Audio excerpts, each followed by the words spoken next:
सुनसान सा एक जंगल दिन के उजाले में भी सूरज जैसे बादलों में छुपा हुआ था। एक भयानक नीरसता छाई हुई थी। बीच बीच में कहीं झींगुर की आवाज़ तो कहीं दूर से आती हाथियों के चिंगाड़ने की आवाज़ माहौल को और भयानक बना रही थी। हे भगवान, क्या करूं?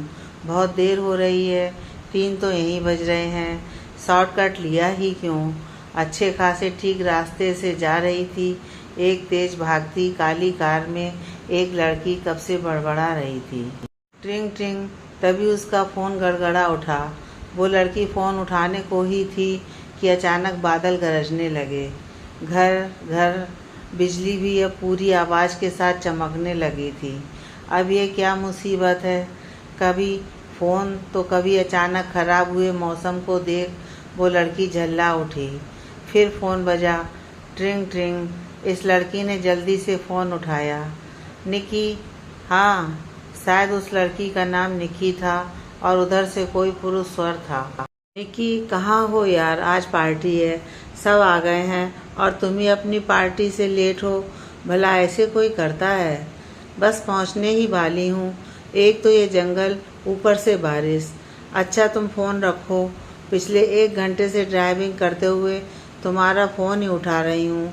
बस जंगल पार करते ही पहुँचती हूँ। निकिता ने जल्दी से फ़ोन रखा और फिर ड्राइविंग पर फोकस कर दिया। इधर खतरनाक जंगल और भयानक हो गया था।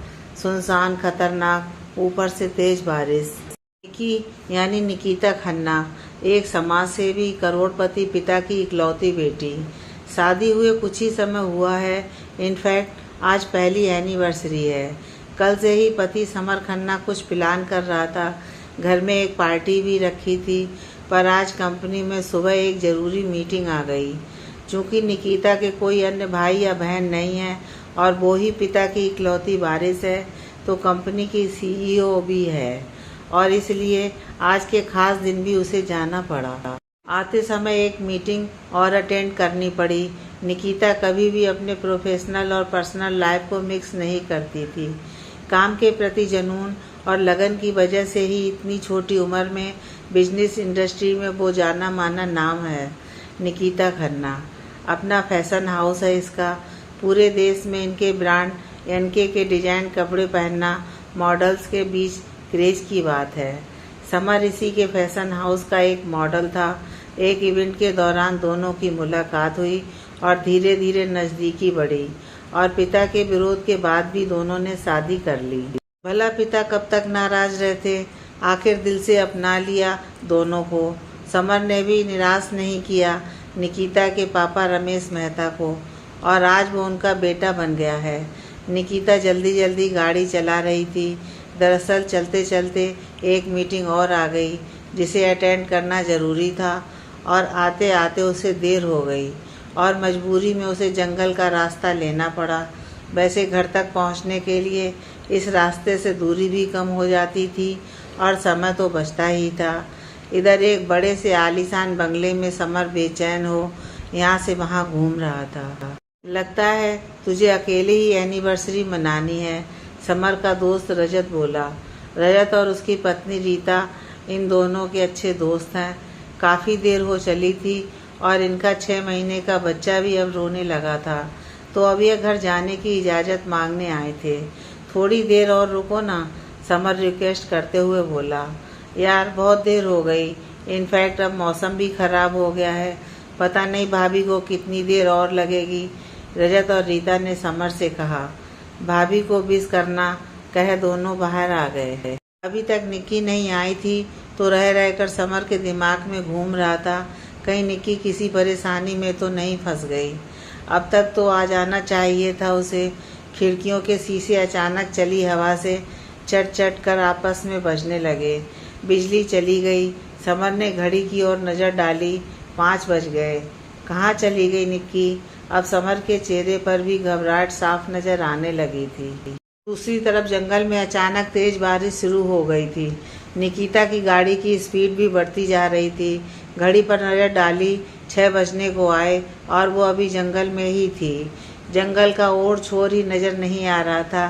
कितनी देर हो गई। अब तो समर का फ़ोन भी नहीं आया। सोचते हुए निक्की ने फ़ोन देखा। ओ सिट्स, नेटवर्क भी चला गया। डर ने अब निक्की के चेहरे पर घर करना शुरू कर दिया था। रात का अंधेरा झांकने लगा था और वो अभी तक जंगल में ही भटक रही थी। अब तो बारिश की वजह से शायद टूटी फूटी सड़क ने भी कच्ची पगडंडी का रूप ले लिया था। अचानक तेज हवा के चलते सामने एक पेड़ आकर गिरा, खटाक, और पेड़ के गिरते ही मायूस निक्की की जैसे उम्मीदें टूटती गईं। मरती क्या न करती, गाड़ी में बैठे रहना भी तो कोई हल नहीं था। बार बार समर का इंतजार याद आ रहा था। कितने सपने देखे थे दोनों ने अपनी पहली एनिवर्सरी को लेकर। पूरे दिन साथ रहेंगे, खूब सारी प्यार की बातें करेंगे, एक साथ महादेव का आशीर्वाद लेंगे, पर जैसे आज उसकी कोई विश पूरी नहीं होने वाली थी। आखिर मोबाइल की टार्च जलाकर घबराई हुई निक्की गाड़ी से उतरी। अंधेरा घना हो चला था, हाथ को हाथ नहीं सूझ रहा था। किसी तरह से कीचड़ से सनी सड़कों पर चलते हुए वो रास्ता टटोलते हुए चलने लगी। कुछ आगे चलने पर एक खंडर दिखाई दिया। हे महादेव, ये तो बाहर का रास्ता नहीं है, लगता है मैं जंगल के अंदर आ गई। घबराहट की वजह से उसके माथे पर पसीना चूने लगा। इतना तो कड़कती बिजली की रोशनी में समझ आ गया था कि वो गलत पगडंडी का रास्ता अख्तियार कर चुकी है। बाहरी हाईवे वाले रास्ते पर तो कोई नई इमारत भी नहीं थी, तो पुरानी होने का तो सवाल ही नहीं था। अब तो जो सामने था वो ये खंडर ही था। आसमान से बरसती आफत के सामने फिलहाल यही एक ठौर था। हाथ को हाथ तो सूझ नहीं रहा था, तो ज़्यादा ना सोचते हुए और आंखों में छाए भय को काबू करने की कोशिश करते हुए फिलहाल सर पर छत के आसरे के लिए वो खंडर के अंदर चली गई। अंदर से खंडर किसी भव्य किले से कम नहीं था। अभी भी थोड़ी शानो शौकत गवाही दे रही थी कि किसी समय ये किसी राजा महाराजा की खौफगाह बनी रही होगी। खंडर की टूटी फूटी खिड़कियों से रह रहकर चमकती बिजली की रोशनी में इतना तो दिखाई दे रहा था कि शायद इस जर्जर इमारत में कभी राजा महाराजा अपनी हवस को पूरा करते होंगे। सामने बड़ा सा आलीशान हॉल, जिसमें गोलाकार सीढ़ियों का एक जोड़ा घूमकर नीचे आ रहा था।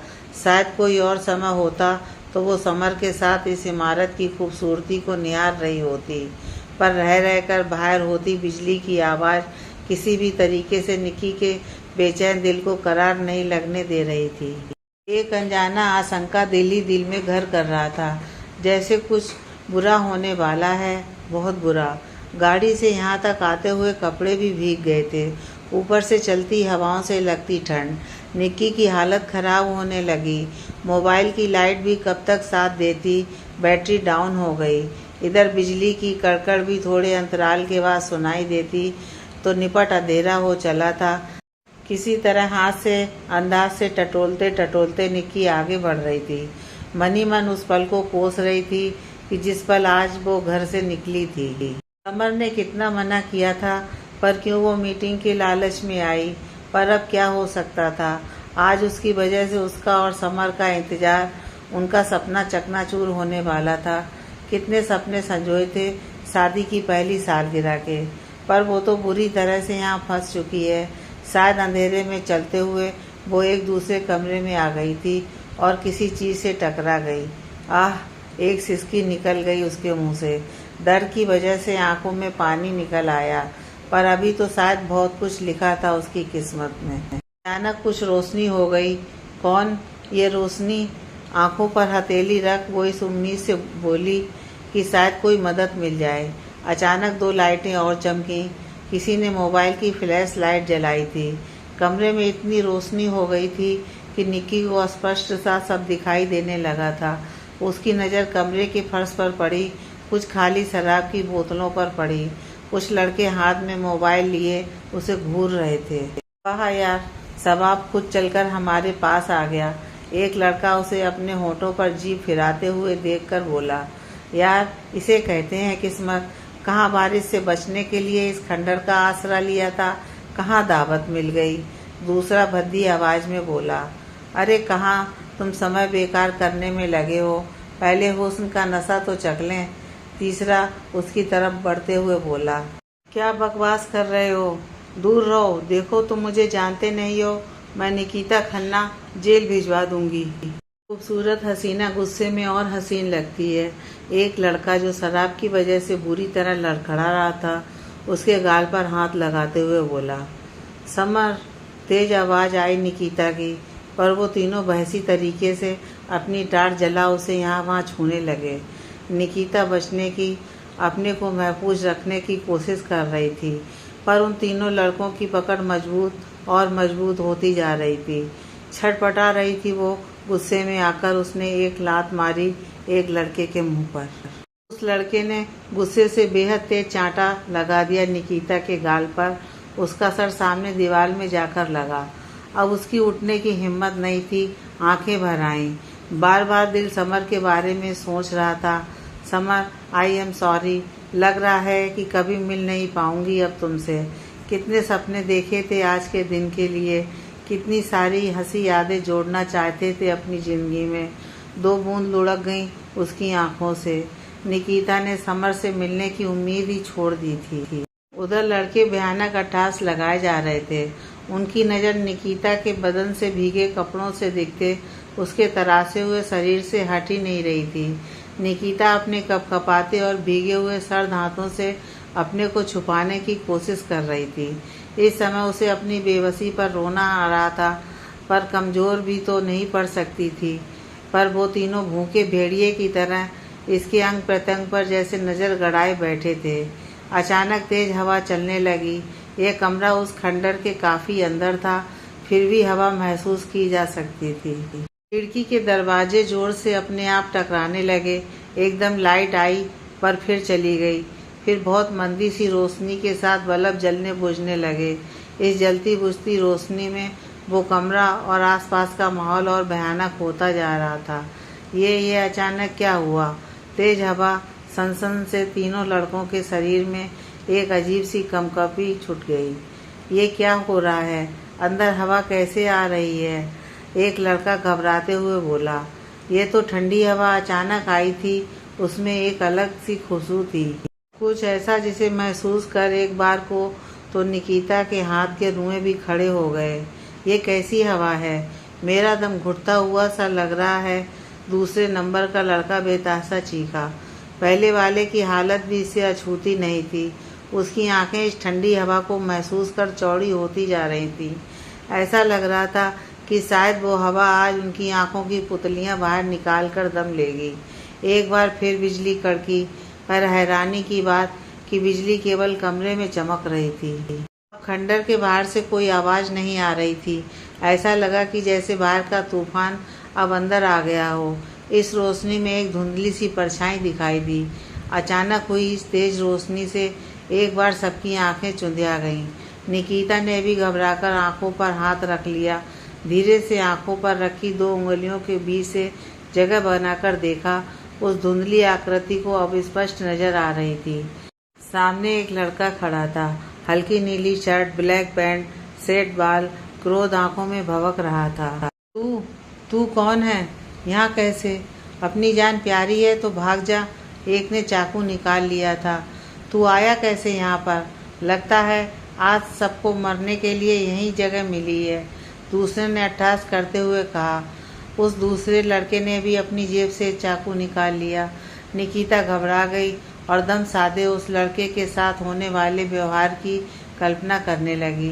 डर की वजह से पसीना उसके शरीर पर फिसलते हुए भी एक अनजाना सा खौफ पैदा कर रहा था। चाकू?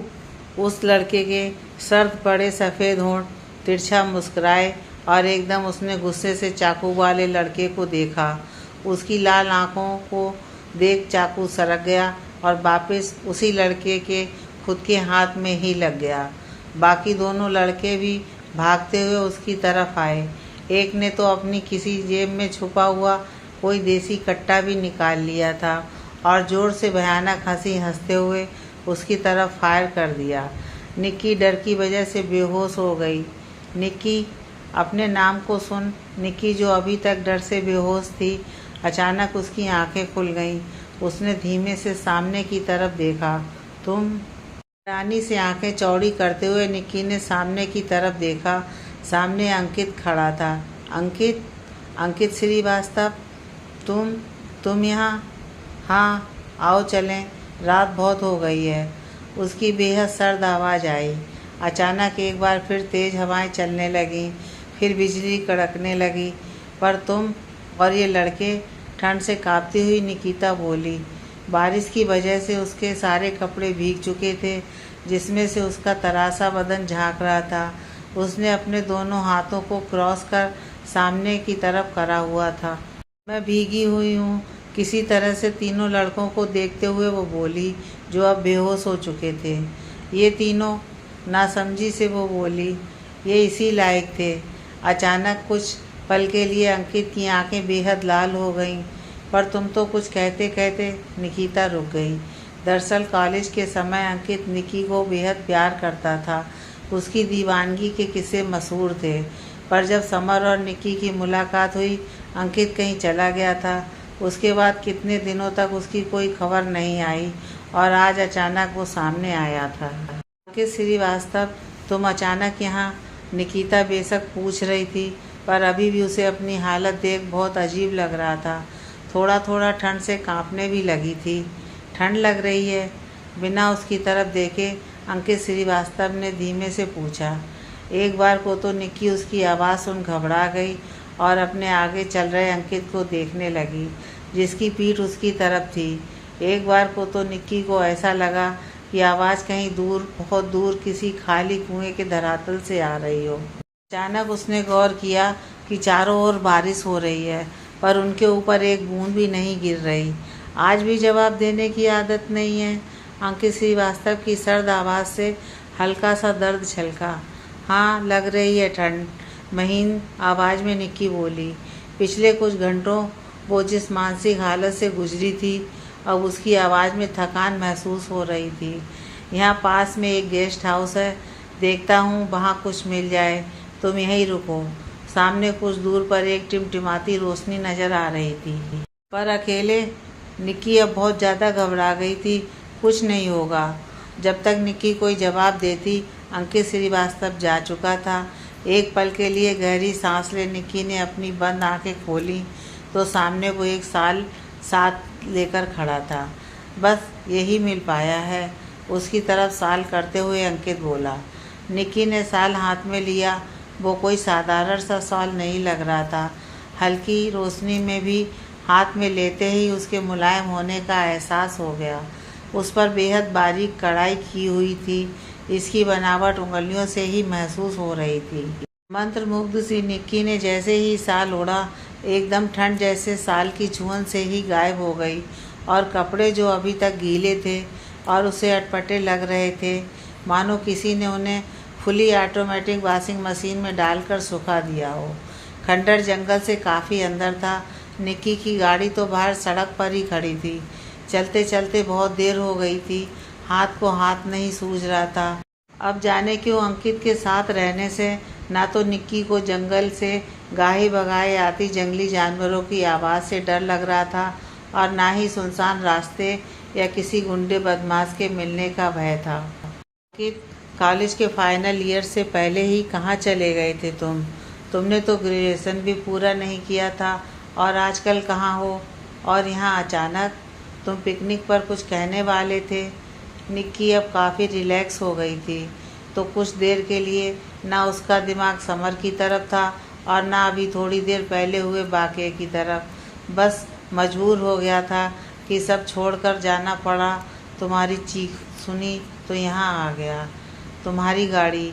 उसकी गाड़ी की तरफ इशारा करते हुए अंकित श्रीवास्तव की गहरी आवाज़ आई। पर यहाँ? मेरी गाड़ी तो सड़क पर खराब हुई थी और ये तो अचानक बंद पड़ गई थी। अभी आसपास तो कोई मैकेनिक भी नहीं मिलेगा। रात के 2 बजने को आए। क्या करूं? समर भी बहुत परेशान हो रहा होगा। एक बार फिर एनिवर्सरी, घर, समर, सबकी याद उसके पर हावी होने लगी। गाड़ी ठीक है, मैंने अभी अभी देखी थी। अंकित की भारी आवाज़ आई। पर कब? तुम तो यहीं मेरे सामने खड़े हो कब से? एक बार को अब जाकर निक्की की आंखों में उसकी बात सुन घबराहट नजर आई। तुम आज तक वैसी ही हो बुद्धू, थोड़ा मुस्कुराते हुए अंकित बोला। कॉलेज में अक्सर खो जाती थी, चाहे सामने वाला तुम्हारे बैग से सामान चुरा कर ले जाए।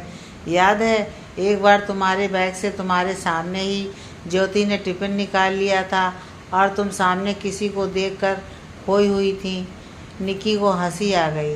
तुम्हें याद है अभी तक? मैं समर को देख रही थी। पता है अंकित, समर हमारा जूनियर बाद में मशहूर मॉडल बन गया और अब तुम्हारा पति है। अंकित ने बात पूरी की। हाँ, पर तुम्हें कैसे पता? निक्की हैरान होकर बोली। देश की मशहूर ब्रांड एनके के बारे में कौन नहीं जानता। एनके के मालिक की खबर सुर्खी बन जाती है। उसकी गाड़ी का दरवाज़ा खोलते हुए अंकित बोला, थैंक यू मेरी मदद करने के लिए। अगर आज मेरी मदद के लिए तुम नहीं आते तो पता नहीं क्या होता। निक्की की आवाज़ भर गई थी। मुझे तो आना ही था, अंकित दरवाज़ा बंद करते हुए बोला। तुम यहाँ जंगल में क्या करोगे? मैं ड्रॉप कर दूँगी या रात को मेरे घर रुक जाना। भयानक जंगल को देखते हुए वो बोली। और अब बारिश बिल्कुल थम चुकी थी। ऐसा लग रहा था कि घटा जैसे कभी थी ही नहीं। रात के 2 बज रहे थे, पर अब जंगल शांत था। डर भी जैसे गायब सा हो गया था। तुम चलो, मेरा घर यहीं पास में है। अंकित हल्का सा मुस्कराया। तुम्हारा कॉन्टैक्ट नंबर? चाबी इग्निशन होल में डालते हुए निक्की बोली, जब तुम्हें ज़रूरत होगी मैं आ जाऊँगा। आराम से जाना, बाय, जल्दी ही मिलेंगे, कहे अंकित श्रीवास्तव हाथ हिलाता है। निक्की भी बाय कर गाड़ी स्टार्ट करती है। गाड़ी वाकई ठीक हो चुकी थी। अंकित के देखते देखते निक्की की गाड़ी नज़र से ओझल हो जाती है। कमाल की बात है, अगले 10 मिनट में निक्की की गाड़ी उसके घर के सामने थी। जंगल तो यहाँ से काफ़ी दूर है। मुख्य सड़क पर आते आते ही आधा घंटा लग जाता है और बस 10 मिनट में मैं घर आ गई। हैरानी से निक्की ने गाड़ी पार्क की। अभी भी उसकी नज़र उस रोड पर थी जिससे वो चलकर आई थी। निक्की, तेरा दिमाग खराब हो रहा है। तुझे 1 ही घंटा लगा है। जंगल में जो कुछ हुआ इसकी वजह से तू पता नहीं क्या क्या सोच रही है। अपने सिर पर चपत लगाते हुए निक्की खुद से ही बोली। गाड़ी पर नज़र डाली पर वो बंद हो चुकी थी। शायद पानी चला गया है। मोबाइल देखा और उसकी बैटरी तो पहले ही ख़त्म हो चुकी थी। रात गहरा रही थी पर अब मौसम साफ था, बिल्कुल साफ। लग ही नहीं रहा था कि थोड़ी देर पहले आसमान से तूफान बरस रहा था। निक्की ने अभी भी वो शॉल लिया हुआ था। समर शायद सो गए हों, परेशान हो कितना फ़ोन लगाया होगा उन्होंने। अब सारी शिकायतें दूर कर दूंगी। मन ही मन मुस्कुराते हुए वो अंदर आई। अंदर गई तो पूरा कमरा अभी भी सजा हुआ था। घर की एक एक चाबी दोनों के पास रहती थी तो कोई परेशानी ही नहीं हुई। कितना प्यार करते हैं समर मुझे। अभी तक केक, मोमबत्ती, सजावट सब वैसा ही है। अरे, शैम्पेन की बोतल भी लगता है मेरी बाट जो रही है। निक्की मुस्कुराते हुए बोली। वातावरण में हल्की हल्की ठंड होने लगी थी। निक्की ने शॉल और कसकर बदन पर लपेट लिया। मुस्कुराते हुए समर के पास गई जो शायद उसी का इंतज़ार करते करते सोफे पर सो गया था। अभी भी एक हाथ में मोबाइल थामा हुआ था। लव यू समर, तुम्हारे बिना कुछ नहीं हूँ मैं। मुस्कुराते हुए निक्की समर के बालों में हाथ फिराते हुए बोली। समर, समर उठ जाओ, मैं आ गई। समर पहले कुनमुनाया पर दोबारा निक्की की आवाज़ कानों में पड़ते ही तुरंत उठ गया। निक्कू, तुम आ गई। मुझे कितनी चिंता हो रही थी। तुम ठीक तो हो ना? समर जल्दी से आँख खोलकर बोला। अपने सामने निक्की को देख उसने राहत की सांस ली। हाँ बाबा, बिल्कुल ठीक हूँ। रास्ते में बारिश हो रही थी, बस थोड़ी सी हाथ में चोट लगी है। निक्की बेहद खुश थी कि उसका जीवन साथी कितना प्यार करता है। पापा के विरोध के बाद उसने सही निर्णय लिया था समर से शादी करने का। आज उसे बिल्कुल पछतावा नहीं था। दिखाओ चोट। और इतनी देर कहाँ लगा दी? 12 बजने वाले हैं, कब से फ़ोन मिला रहा हूँ। समर परेशान हो उसका हाथ देखने लगा। 12? लगता है अभी नींद में ही हो। सॉरी, मेरी वजह से हमारी एनिवर्सरी निकल गई। कुछ मुस्कुराते हुए, कुछ नम होते हुए उसने अपना हाथ आगे किया। जब निक्की अंधेरे में खंडहर को टटोलते हुए अंदाज से आगे बढ़ रही थी तो एक मेज से टकरा गई थी और उसी के कोने में निकली एक कील उसके हाथ को चीर गई थी। पर उस समय डर और घबराहट में उसका दर्द की तरफ ध्यान ही नहीं गया था। निक्की ने अपना हाथ आगे किया। समर मुस्कुराते हुए बोला, जान, मेरे प्यार के टेस्ट ले रही हो? कहाँ है चोट? पर फिर भी अगर तुमने कहा है तो मेरी जान को सपने में भी दर्द नहीं होना चाहिए। और उसका हाथ चूम लेता है। निक्की जल्दी से उससे अपना हाथ छुड़ाकर देखती है। सचमुच वहाँ कोई चोट नहीं थी। ये कैसे?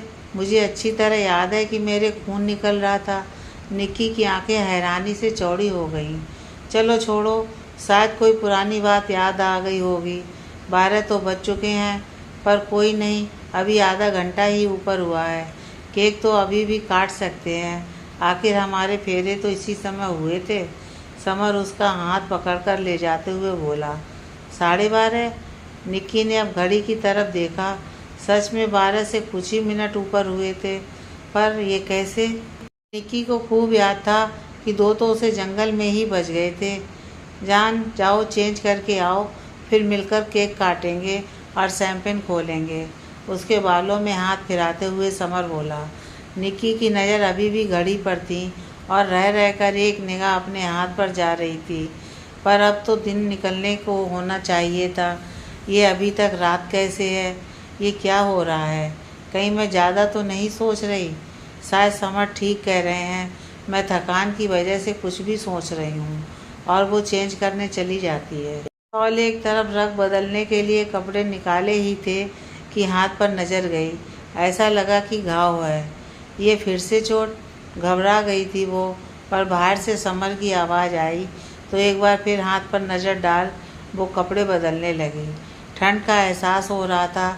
जल्दी से शॉल लपेट सब कुछ भूल बालों को ठीक करने लगी। समर का मोबाइल खड़खड़ा उठा। हाँ, समर सामने वाले बंदे से कुछ बातें कर रहा था। अचानक फिर मौसम भयानक हो गया। रात और अंधियारी हो गई। फिर तेज़ बारिश पड़ने लगी। कमरे में खिड़कियों के पल्ले ज़ोर ज़ोर से हिलने लगे। समर का फ़ोन अचानक बंद हो गया। शायद बैटरी डाउन हो गई थी। अरे, ये एकदम मौसम कैसे ख़राब हो गया? अभी तो सब कितना शांत था। समर खड़खड़ करती खिड़कियों के दरवाजे बंद करते हुए बोला। तभी नज़र बहुत दूर सड़क की तरफ गई। अरे, वहाँ तो दिन सा निकल रहा है। पर ये कैसे? हमारी तरफ तो कितना अंधेरा है। अब समर भी हैरान हो गया था। एक बार फिर घड़ी की तरफ देखा। अभी 12:30 बजे थे। अचानक घर का इकलौता लैंडलाइन बज उठा। लैंडलाइन पर फ़ोन। समर बेहद हैरान हो फ़ोन की तरफ बढ़ा। आज के समय में जब सबके पास अपने फ़ोन होते हैं, घर में बेसिक फ़ोन की घंटी किसी अजूबे से कम नहीं लगती। समर ने जाकर फ़ोन उठाया। हेलो समर, दूसरी तरफ एक लड़की की आवाज़ आई। तुम? बाद में बात करता हूँ, समर सामने की तरफ देखते हुए बोला, जहाँ से निक्की गुलाबी रंग की स्लीवलेस नेट का गाउन पहने चली आ रही थी। अरे यार सुनो, ठीक 2 घंटे बाद यानी 8 बजे, याद है ना? टाइम से पहुँच जाना। उधर से आवाज़ आई। Are you Frank? अभी आधी रात हो रही है। 2 घंटे बाद 8 कैसे बज जाएंगे? बाहर खिड़की से बरसती भयंकर बूंदों को देखते हुए वो बोला। अभी तक उतरी नहीं है क्या? खुशी अकेले ही मना डाली। अब 6 बजने वाले हैं। उधर से फिर आवाज़ आई। हेलो हेलो, तेज़ बोलो, आवाज़ नहीं आ रही। बारिश की वजह से शायद फ़ोन डेड हो गया था। समर, किसका फ़ोन था? निक्की उसके गले में वहाँ डालते हुए बोली।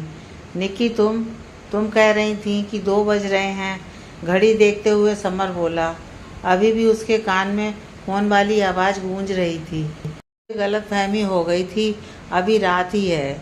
निक्की ने अपना हाथ समर के कंधे पर रखा। समर चौंक कर पीछे हो गया। इस समय निक्की के हाथ बहुत ठंडे थे, बिल्कुल बर्फ। निक्की, तुम्हारे हाथ?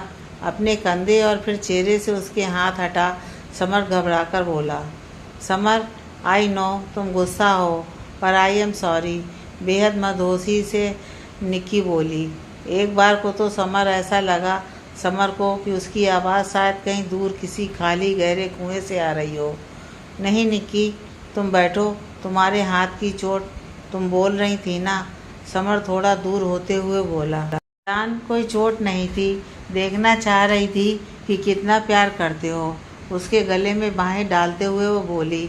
अचानक समर को ऐसा लगा कि निक्की के हाथ बेहद भारी हो गए हैं और उसकी आंखों में एक अजीब सी चमक थी। बाहर बारिश तो अपने पूरे सवाब पर थी।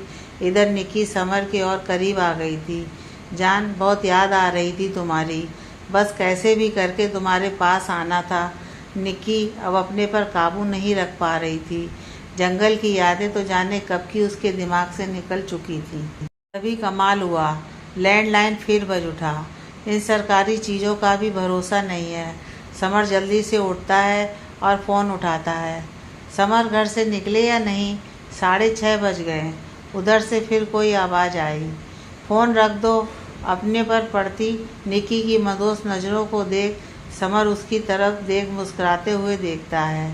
इतनी रात को किसका फ़ोन था? निक्की उसके करीब आई। नहीं, रॉन्ग नंबर था, जल्दी से समर बोला। हाँ, हैप्पी एनिवर्सरी हब्बी। निक्की अपने होंठ उसके गालों पर रख देती है। समर जो अब तक मुस्कुरा रहा था एकदम सिहर जाता है। आज निक्की बहुत अजीब सा व्यवहार कर रही थी। एक तो कभी वो अपनी तरफ से कोई कदम नहीं बढ़ाती थी और आज उसकी छुअन बहुत अलग थी। समर रह रहकर काँप रहा था आज उसके हर स्पर्श से। मेरा बहम है। समर ने सिर झटका और निक्की की तरफ देखने लगा जो बेहद मासूमियत से उसकी तरफ देख रही थी। समर, पहले कॉफ़ी पीते हैं ना? मुझे बहुत ठंड लग रही है। इतनी भयंकर बारिश हो रही है। ऐसा लग रहा है कि सब कुछ बहा कर ले जाएगी है, काँपते हुए निक्की बोली। समर को अपनी बेवकूफ़ी पर हंसी आई।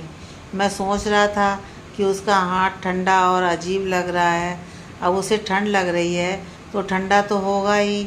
निक्की, चलो पहले जल्दी से केक काट कर शैंपेन खोलते हैं।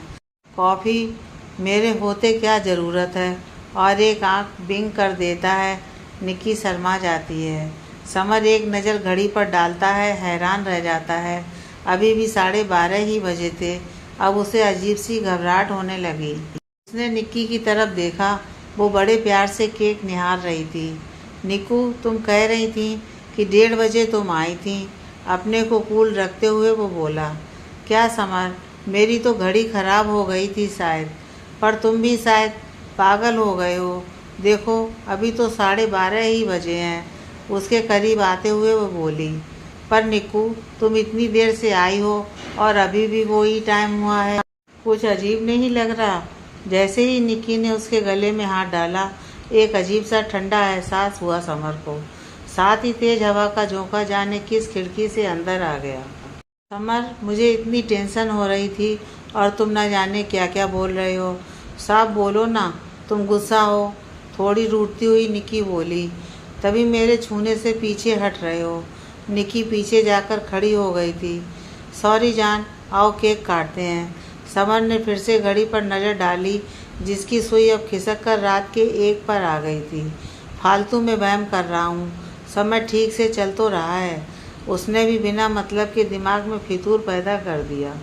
सिर झटक कर समर ने एक नज़र शैंपेन की बोतल पर डाली और जल्दी से निक्की का हाथ पकड़कर केक काटा। Sweet heart, it's for you. उसकी तरफ एक पीस करता हुआ समर बोला। पहले तुम। निक्की ने वापस उसकी तरफ केक कर दिया। समर एक पल को हिचकिचाया पर केक का टुकड़ा निक्की के हाथ से ले लिया। जैसे ही निक्की खिड़की बंद करने गई समर ने केक साइड वाले डस्टबिन में डाल दिया। जान, बेहद प्यार से निक्की बोली, मुझे थकान हो रही है, क्या मैं थोड़ी देर आराम कर लूं?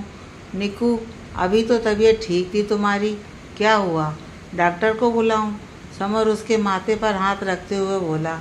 अरे, तुम तो जरा जरा सी बात पर घबरा जाते हो। आधा घंटे आराम कर लेती हूँ, फिर एंजॉय करेंगे। उसकी बाहों में बाहें फंसाते हुए निक्की बोली। उसकी आंखें बंद हो रही थीं। कितनी देर से वो कोशिश कर रही थी उन्हें खोलने की, पर आंखें बोझिल होती जा रही थीं। मैं बिल्कुल ठीक हूँ। निक्की अर्ध बेहोशी में आने लगी थी और समर की बाहों में झूल गई वो। समर के चेहरे पर चिंता की लकीरें छा गईं। घड़ी की तरफ देखा, सुई सिर्फ 5 मिनट आगे ही खिसकी थी। डॉक्टर तो इतनी रात में नहीं आएगा, मौसम भी खराब है। सोचते हुए वो सहारा देकर निक्की को अंदर कमरे में ले आया और ठीक से सुला दिया। बाहर आकर उसे फिर से कमरे में अजीब सी हवा महसूस दी। ये हवा कहाँ से आ रही है? सारी खिड़कियाँ तो बंद हैं। समर ने परेशान हो फिर से एक बार खिड़की चेक की। अब अब तो दूर सड़क पर चहल पहल और रोशनी नजर आने लगी थी। समर का सिर बुरी तरह चकरा रहा था। ये क्या हो रहा है? यहाँ तो इतना अंधेरा है कि हाथ को हाथ नहीं सूझ रहा। बारिश ने तो अब ओलों का रूप रख लिया है। ऊपर से बिजली भी आ जा रही है। मोबाइल तो डेड हो ही गया था, अब तो लैंडलाइन ने भी साथ छोड़ दिया है। पसीना भी चूने लगा था उसके चेहरे पर। एक बार फिर फ़ोन निकाला, पर फ़ोन तो कब का बंद हो ही चुका था और घबराहट में पावर बैंक भी नहीं मिल रहा था। निकी का फ़ोन? हाँ, उसके मोबाइल में ज़रूर बैटरी होगी। वो तो हमेशा फ़ोन चार्ज रखती है। इतनी बड़ी एम्पायर की मालकिन है आखिर। और एक नज़र अंदर सोती निक्की पर डालता है, जो शायद बहुत गहरी नींद में थी, और कुछ सोच तिरछी स्माइल देता है और निक्की का फ़ोन ढूंढता है। इसकी पॉकेट में तो नहीं है। उसकी जीन्स की पॉकेट में मोबाइल देखता हुआ समर अब उसके बैग की तरफ बढ़ गया। घड़ी पर नज़र डाली, पता नहीं सुई खिसक रही थी या नहीं, पर अभी ठीक से 2 भी नहीं बजे थे। कैसे कांटेक्ट करूं? निक्की भी उठने वाली होगी, चिंता से समर बोला। मोबाइल बैग में तो नहीं था। अचानक उसे याद आया, उसने गाउन बदल लिया था। हाँ, गाउन लेने वो अंदर अलमारी में गई थी, शायद वहीं होगा। हाँ, मोबाइल सचमुच अलमारी के नीचे गिर पड़ा था। उसने जल्दी से फ़ोन मिलाया, पर फ़ोन तो लग ही नहीं रहा था। ये क्या? अब उसका ध्यान फ़ोन पर गया। इसकी भी बैटरी खत्म थी। ओह शिट्स! अब समर के चेहरे पर पसीना चूने लगा था। कैसे कांटेक्ट करूं? सोच ही रहा था कि ठीक उसी समय दरवाजे पर नॉक हुई। इतनी रात गए कौन हो सकता है? बारिश की गड़गड़ाहट के बीच दरवाजे पर हुई आहट को सुन डर जाना स्वाभाविक ही था। धीमे कदमों से वो दरवाजे की तरफ गया। जैसे ही दरवाज़ा खोला, चेहरे पर इतनी टेंशन में भी हल्की सी मुस्कान रेखा खिंच गई। सिजू, आओ, मैं तो कब से फ़ोन मिला रहा था तुम्हें। निक्की भी आ गई और फिलहाल वो आराम कर रही है। थक गई है शायद, मासूमियत से वो बोला। हैप्पी एनिवर्सरी सर, सिजा ने बेहद विनम्रता से और इज्जत से कहा। थैंक यू, पर तुम्हारी मैडम तक तुम्हारी विश अभी नहीं पहुंच पाएगी, उदासी से वो बोला। अब क्या? शायद कभी नहीं पहुंच पाएगी। एक तिरछी नज़र सिजा ने निक्की के रूम की तरफ डाली। उसकी बात सुन समर एक पल को तो हैरान रह गया। कुछ पल के लिए सन्नाटा छा गया। अचानक दोनों ज़ोर ज़ोर से हंसने लगे। जान, समर ने सिजा को अपनी बाहों में ले लिया। तुम आधी रात को यहाँ? सुबह तो मिलने ही वाले हैं। इतनी बारिश में यहाँ आने की ज़रूरत क्या थी? आधी रात? दिमाग ख़राब है। सुबह के 6 बजे हैं। हमारी फ़्लाइट भी है। लगता है अपनी पत्नी की जुदाई सहन नहीं कर पा रहे हो, गुस्से से सिजा बोली। जान, घड़ी देख लो, सामने वाला क्लॉक की तरफ इशारा करते हुए समर बोला। सचमुच घड़ी में रात के 2 बज रहे थे, पर हाउ इट्स पॉसिबल? मेरी घड़ी में तो सुबह के 6 बजे हैं।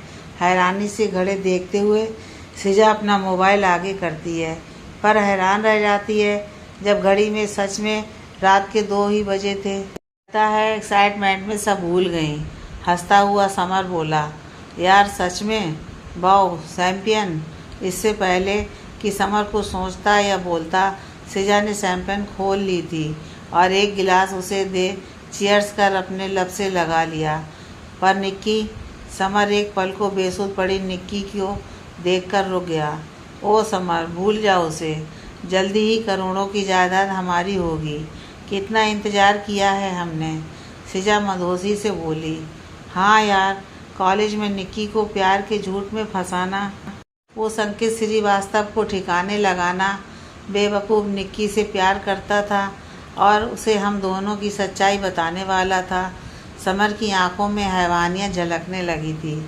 इसकी कंपनी में नौकरी करनी पड़ी। दिन भर बेइज्जती करवाने के बाद भी चुप रही, क्योंकि सही मौके का इंतज़ार था। सिजा भी कुटिल तरीके से लेटी हुई निक्की को देखकर गुस्से से बोली। चीयर्स! और दोनों ने जाम का गिलास अपने होठों से लगा लिया। अच्छा हुआ तुमने केक में जहर मिला दिया था। अब निक्की कभी होश में नहीं आएगी। Poor girl. शादी की पहली सालगिरह पर ही डेथ एनिवर्सरी बन जाएगी। हंसते हुए समर ने सिजा को आगोश में ले उसके गले पर अपने लब रख दिए। अरे, अपने उस दोस्त को धन्यवाद तो कर दूं जिसने पैसे ले जहर मिला दिया था केक में। हंसते हुए सिजा बोली, अरे क्यों नहीं करता, एक बार हमने भी तो उसके दोस्त को रास्ते से हटाने में मदद की थी। समर खूंखार तरीके से हंसते हुए बोला। दोनों ने चैंपियन का गिलास का लास्ट घूंट भरा, होठों पर जीभ फिराई और सिजा ने किसी को फ़ोन मिला दिया। हाय राकेश, यार थैंक यू, तुम्हारे केक ने काम कर दिया, हमारे रास्ते का सबसे बड़ा रोड़ा हट गया। हंसते हुए सिजा बोली, केक पर मेरा आदमी तो तुम्हारे बताए एड्रेस पर जब सामान देने गया तो पता लगा कि उस पते पर कोई नहीं रहता है। मैंने तुम्हें फ़ोन मिलाया भी था, पर ना तो तुम्हारा फ़ोन लग रहा था ना समर का। उधर से जवाब आया, व्हाट, दिमाग ख़राब हो गया है क्या? तुम्हारी भेजी शैम्पेन की बॉटल और केक मेरे सामने ही रखा है। पूरी तरह से चीखते हुए सिजा बोली। क्या हुआ? समर जो अभी तक उसकी जुल्फ़ों से खेल रहा था, उसको चीखते देख इशारों से पूछने लगा। दोबारा पूछो अपने आदमी से, कैसे नहीं दे गया? सारा सामान तो यहीं पड़ा है। अपनी लाल आंखों को संभालते हुए हैरानी से सिजा चीखी। मुझे अच्छे से पता है, मैंने सोचा कि शायद तुम लोग बाहर चले गए हो और मुझे इन्फॉर्म भी नहीं किया। अच्छा बाय, ग्राहक आ रहा है, बाद में बात करता हूँ। उधर से आवाज़ आई। दिमाग ख़राब है, आधी रात को कौन सी दुकान खुलती है?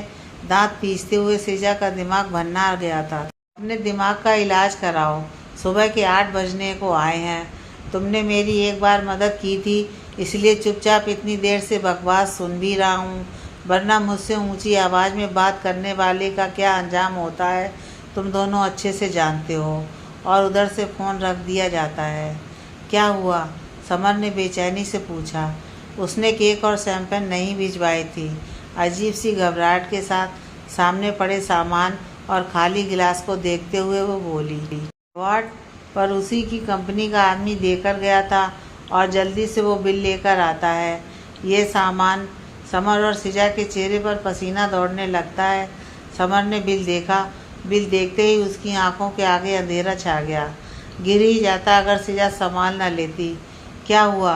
राकेश ने मजाक के लिए तो उसे छोड़ूंगी नहीं। जल्दी से उसके हाथ से बिल छीन लिया सिजा ने, पर वो तो खाली कागज़ का टुकड़ा था। सिजा ने जल्दी से पलट कर देखा, दोनों तरफ पूरा कागज़ का टुकड़ा। बिल कहाँ है? सिजा चीख पड़ी। मुझे खुद समझ में नहीं आ रहा कि क्या हो रहा है। अच्छे से ध्यान है कि वो पीली टी शर्ट पहने आदमी था। उसकी टोपी पर बड़े बड़े अक्षरों में लिखा था, राकेश बेकर्स। उसने मुझे फूलों का बुके भी दिया था। जल्दी से समर भागकर मेज़ पर आया, पर वो तो बिल्कुल खाली थी। ये सब क्या हो रहा है? समर अपने माथे को रगड़ते हुए बोला। अब उसे बहुत डर लग रहा था। तुम मुझसे चीटिंग तो नहीं कर रहे? सिजा की आंखें खूंखार हो गई थी। पागल हो, जानती हो ना कि कितना प्यार करता हूँ तुम्हें, मुंह बनाकर वो बोला। अचानक सिजा को घबराहट होने लगी। उसका हाथ अपने गले पर चला गया। ऐसा लगा कि दम घुट रहा है उसका। माथे पर पसीने ने जगह बना ली। शरीर कांपने लगा। सिजा, तुम ठीक हो? तुम ऐसे कांप क्यों रही हो? तबीयत ठीक है ना? समर उसकी हालत देख घबरा गया और जल्दी से उसका माथा छूने लगा। वो बस कुछ देर की मेहमान है। एक बर्फीली आवाज़ आई, पर उस आवाज़ के साथ साथ पूरे घर में धुंध छा गई। एक अजीब सी महक फैल गई। पंखे अपने आप हिलने लगे, बल्ब जलने बुझने लगे, खिड़की के दरवाजे ज़ोर ज़ोर से बजने लगे। कौन बोल रहा है? समर घबराकर आवाज़ की दिशा में देखने की कोशिश करने लगा, पर अभी सब तरफ धुआं फैला था। निक्की, वो होश में तो नहीं आ गई? पसीना पोंछते हुए समर ने बेडरूम की तरफ झांका, पर निक्की तो अभी तक बेहोश थी। सिजा बेहोश होने लगी थी और उसकी आवाज़ से समर का ध्यान नीचे गिरती सिजा पर गया। जल्दी से उसने बाहों में लिया उसे और गाल थपथपाने लगा। तुम्हें कुछ नहीं होगा, कुछ नहीं होने दूंगा मैं। तभी एक भयानक अट्टहास गूंजता है। इसके लिए इतना प्यार? और वो तो तेरी पत्नी है। अग्नि को साक्षी मानकर 7 फेरे लिए हैं तूने उसके साथ। और वो धुआं धीरे धीरे आकार लेने लगा। तुम कौन हो? और क्या बकवास कर रहे हो? समर की एक नज़र सामने धुएं पर थी और एक नज़र सिजा की उखड़ती सांसों पर।